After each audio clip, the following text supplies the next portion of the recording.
My name is Anindya and I live and I work mostly in Calcutta. When I started working on the issue of transgender persons' rights, this was in the first year of my graduation studies, which was around 20 years ago.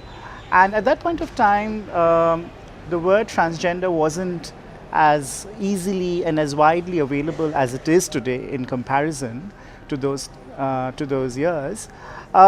I think the primary basis for some of us to come together and into forming this collective was the whole issue of gender-based violence and discrimination that we faced. At that point of time, experiences that preceded our entry into colleges and universities, but also kind of was a little more pervasive, and where trans people were not given the sort of dignity that we felt that we were being denied the dignity and our rights. So that was the primary basis from where we started working. It was an anti-violence program and an anti-violence movement rather. So these are not really compartmentalized projects, because these are really part of our lives that one is dealing with. Okay, I was here the last time this was organized. This was TransForm 1, and I'm really happy and glad to have been invited for TransForm 2. For me, I have definitely witnessed a shift from how the conference had been held last time to what just got ended here right now.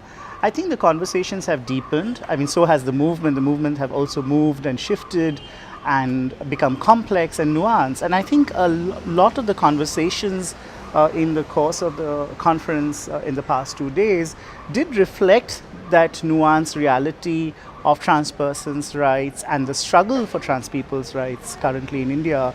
And not just in India, we did have reflections and conversations with colleagues and fellow activists from other parts of the world, namely Peru, Kenya, South Africa. And I think the experiences, if we were to map, considering that we come from the global south, the experiences match, and there are synergies that we can draw from each other. Having said that, I think the conference really gives a scope for a lot of young audience, which was a lot of them were there, a lot of young students, people who were not necessarily part of the transgender movement, but who were willing and active audience, and I would say people did engage quite freely and deeply.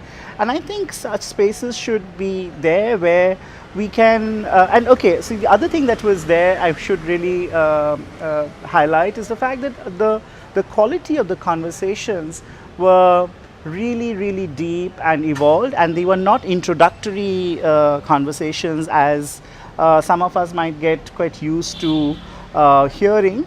And I think that the fact that this space as TransForm pushed for these dialogues to happen is indeed something that I would look forward to. I mean, I'm sure these conversations would continue, and we would have more conferences, more TransForm conferences, more versions of TransForm, and these then would, over a period of time, if collected, and as Jana was mentioning, the fact that a publication would be brought out, I think these would only stand as testimonies to many such conversations which are happening around India on the trans issue, which I think would lead or leave behind a rich and diverse history.